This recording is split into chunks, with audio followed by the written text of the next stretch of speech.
पाकिस्तान में let's suppose के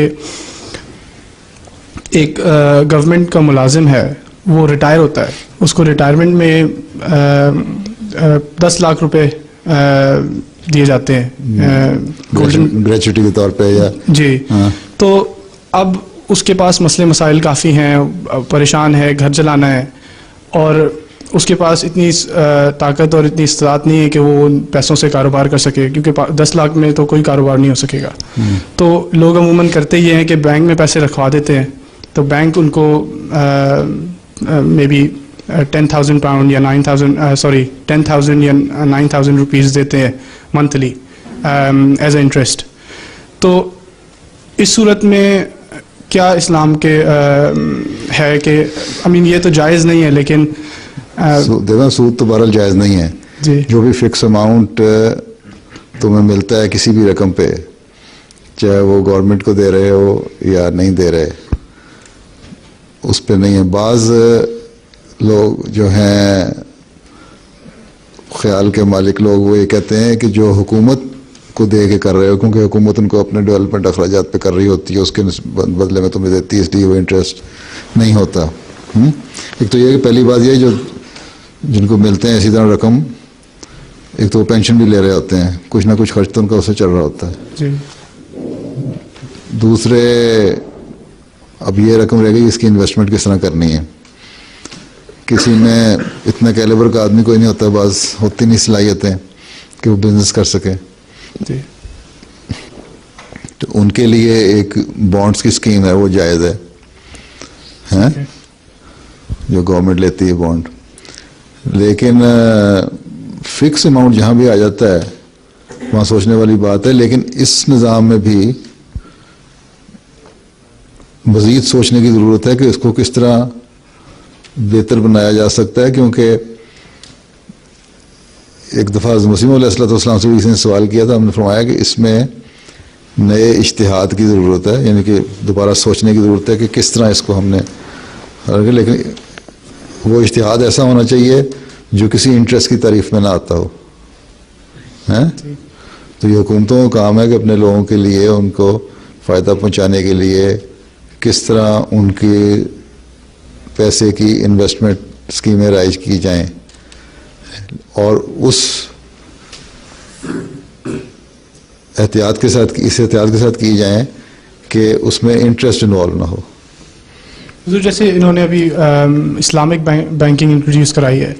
Islamic banking जो है ना, असल में वो शुगर कोटेड किस्म है इंटरेस्ट रेट की जी। असल में तो यही है ना, कहते हैं कि हम इंटरेस्ट नहीं दे रहे, लेकिन फिक्स अमाउंट तो होता है, फिक्स्ड अमाउंट होता है पाकिस्तान में मसलन। लेकिन उन्होंने अब बैंकों में ये किया है, प्रॉफिट, उसको फिक्स अमाउंट नहीं कहते, प्रॉफिट लॉस सेविंग स्कीम या अकाउंट है। अब उसमें वो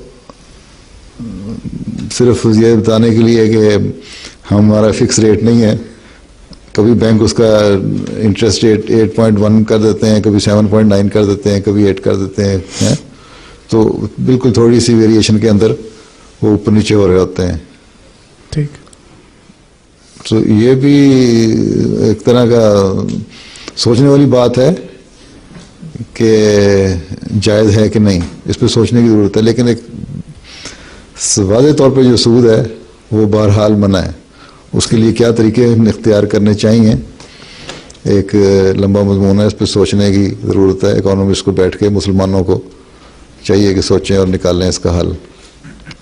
ठीक। लेकिन उसके लिए देखो ना, अगर कोई नहीं कर सकता, उसके लिए बॉन्ड्स की स्कीम है, और बाज़ और स्कीमें ऐसी हैं जो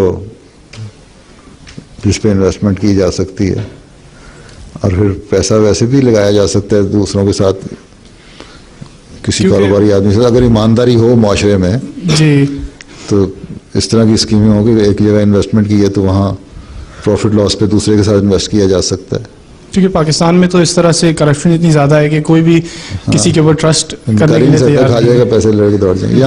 यहाँ देख लो, असल में करप्शन का पता लगता है जब जहाँ क्राइसिस हो, जहाँ जो इकोनॉमी है या मईशत है वो ऊपर नीचे हो रही हो, स्टेबिलिटी ना हो, का इम्कान हो, तभी आदमी कहता है ना जो मुझे आया है वो खा जाओ, हैं अंधे अंधे की तरह, हैं अंधे की तरह मुसीबत पड़ी होती है ना। जैसे कोई सुना है ना, वो एक अंधा था, किसी को उसकी दावत हुई तो अपने साथ ले गया दूसरे आदमी को भी, और उसने कहा कि जब खाना शुरू हो तो तुम मुझे हल्की सी कोनी मार देना ताकि मैं भी खाना शुरू कर दूं, हैं। तो वो गलती से जो उसका आदमी जिसको लेके गया था, जब खाना आगे आया, अभी खाना शुरू नहीं हुआ तो वो गलती से उसने कहीं बाजू हिलाया तो कोनी लग गई।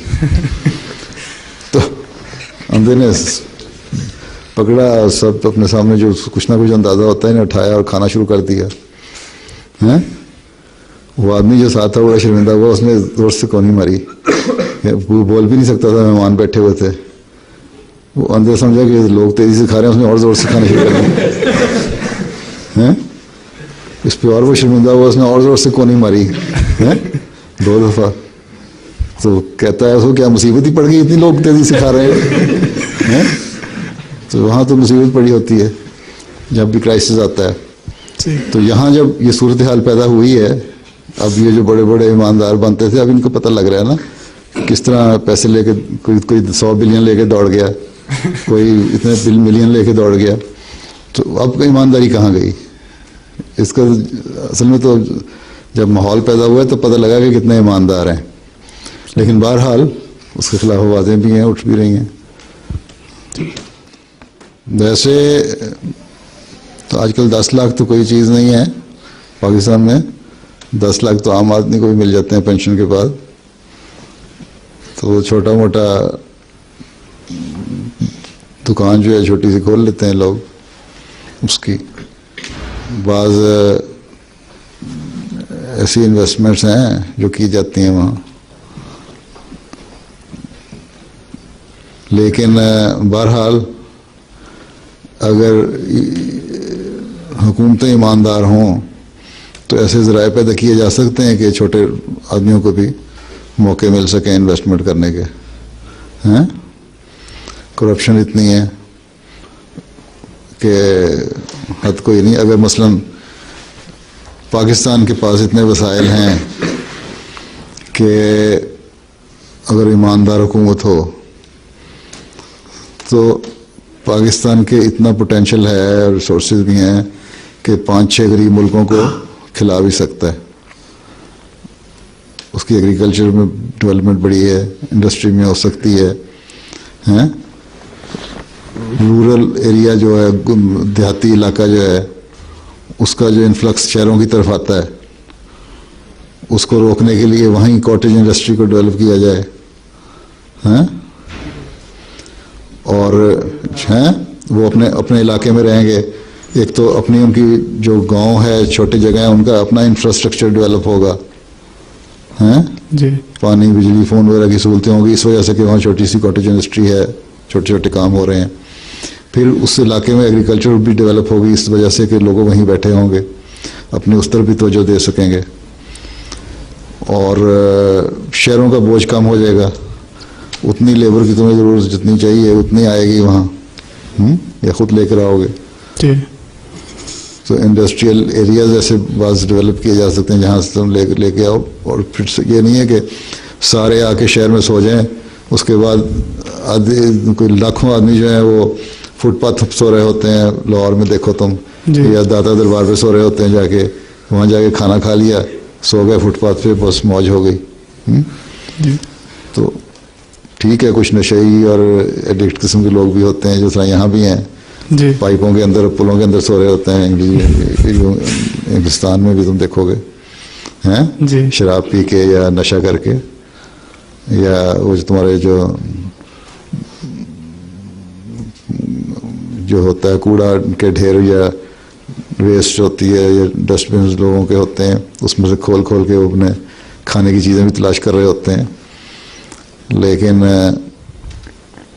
ये तो नशेयों की बात है, लेकिन अमूमी तौर पे अगर इस तरह हो तो ऐसा डेवलप किया जा सकता है इन इलाकों में, लेकिन बशर्ते के हुकूमतें भी ईमानदार हों। ज़रूर हमारे पाकिस्तान के जो हुक्मरान हैं, उनकी बाहर की दुनिया की जो उन्होंने बैंकों में पैसे सेव करके रखे हैं, वही अगर वो एज अ हाँ, कैपिटल यूज जो करें जो तो जो काफ़ी है। जो वो खा चुके हैं पैसा जी हैं वही वापस कर दें। तो बड़ा मसले हल हो जाए। कोई स्विस बैंकों में रखे हुए हैं, कोई कहीं रखे हुए हैं। जी और अमीर जो पाकिस्तान में अमीर और गरीब का गैप है वो बहुत बहुत वसी होता जा रहा है। अगर कहते ये हैं, अभी तक ये कहते रहे कि जी इंडस्ट्रियल डेवलपमेंट बड़ी हो रही है और बड़ा पैसा इन्वेस्ट हो रहा है, और गरीब जो है ना वो आहिस्ता आहिस्ता जब ये डेवलपमेंट पूरी हो जाएगी जी तो फिर ट्रिकल डाउन हो जाएगा, पैसा भी नीचे गरीबों को भी आ जाएगा, हैं नीचे भी चला जाएगा। लेकिन जब एक हुकूमत ख़त्म हुई, दूसरी हुकूमत आई, तो पता लगा कि स्टेट बैंक के पास पैसा ही कुछ नहीं है, हैं कई मिलियन डॉलर का तेल का पैसा देना था। फिर जो नई हुकूमत आई वो गए सऊदी अरब हुकूमत के पास कि हमें तेल माफ़ कर दो, पिछले पैसे और थोड़ा सा तेल दे दो, हैं या लॉन्ग टर्म आसानी सहूलतें पैदा कर लो। तो ये चीज़ें हैं, असल तो ईमानदारी चीज़ है। अल्लाह ताला ने इसलिए मोमिन मोमिन का लफ्ज़ इस्तेमाल किया है कई जगह जी कि पहले मोमिन तो बनो, हैं। और ये लोग जो हैं, इन लोगों को इंटरेस्ट रेट पे इतना नुकसान नहीं पहुंचेगा जितना मुसलमानों को पहुंचेगा, क्योंकि ये इनको नुकसान पहुंच रहा है और पहुंचेगा। और इसकी वजह से इनको इस तरह भी पहुंच रहा है कि अब दूसरी जंग अज़ीम में इनके पास पैसा ख़त्म हो गया था, मसलन इन्होंने बिजनेसमैनों से पैसा लिया है, बड़े बड़े लोगों से, जी और वो कौन थे? वो उनके अपने वेस्टेड इंटरेस्ट से उन्होंने उन शर्तों के ऊपर पैसा दिया हुकूमतों को जंग लंबी करने के लिए, हैं। जी तो फिर दूसरों के हाथ में खिलौना बन जाता है। अब ये जो फसाद आजकल पैदा हुआ है इसराइल और फ़लस्तीन का, जी ये उसी का नतीजा है ना, कि जो पैसा खाया था हम लोगों से, यहूदियों कारोबारी लोगों से या दूसरों से, उसके नतीजे में फिर वहाँ फ़लस्तीन बसाया गया या इसराइल बसाया गया, फिर आगे एक नया फसाद की घर खुल गया। तो एक वो अपने तौर पे एक विशेष सर्कल में एक उसमें साइकिल में आ चुके हैं जहाँ से उनको भी नहीं पता लग रहा किस तरह निकलेंगे। लेकिन सूद मेरे नज़दीक, क्योंकि अल्लाह ताला मोमिनों को कहता है कि तुम्हें नहीं खाना, इसलिए मोमिनों को बहरहाल ज़्यादा नुकसान पहुँचेगा। वो लोग जो ये दावा करते हैं कि हम अल्लाह पे ईमान लाने वाले हैं और आम पे ईमान लाने वाले हैं, ये लोग फिर शायद निकल आए थोड़ी देर बाद, लेकिन मुसलमान उसमें फंसते चले जाएंगे। जी और अब मुसलमानों का जो पैसा बहुत सारे ऑयल मुल्कों का, वो उन्होंने अमेरिका में इन्वेस्ट किया है, बैंकों को दिया, इस शर्त पे कि वो उनको इंटरेस्ट देते रहेंगे। पैसा इतना था कि उनको परवाह ही नहीं थी, जी ऑयल आ रहा है, पैसा हर एक जो प्रिंस है उसमें अपने उसकी ऑयल फील्ड्स हैं। जी तो वो जब उन्होंने दिया बैंकों ने आगे इन्वेस्ट कर दिया खुला, बगैर शर्तों के। जी अब यहीं देख लो, तुम लोग पहले घरों की मॉर्गेज लेते थे तो 5% अपने पास से देते थे और बाकी 95% बैंक दे देता था, जी हैं। 8-10 हज़ार पाउंड हर एक ने घर खरीद लिया जी, 10,000 पाउंड। अब जाओ, बैंक कहता है पहले तो लाओ ना 25% अपना हिस्सा, हैं 40, 50, 60, 70 हज़ार, 80 हज़ार पाउंड लेके आओ, फिर हम देखेंगे हमने भी अपना हिस्सा डालना है कि नहीं, तुम्हें मिलेगा कि नहीं। उसकी वजह से जो रियल एस्टेट की प्रॉपर्टी की कीमत वजह कमी यही हुई है ना, जी इन्वेस्टमेंट नहीं रही। तो एक इस तरह का एक चक्कर है, शैतानी चक्कर, कि जिसमें सारी दुनिया अब आ गई है। लेकिन मेरे नज़दीक मुसलमानों को ज़्यादा नुकसान होगा।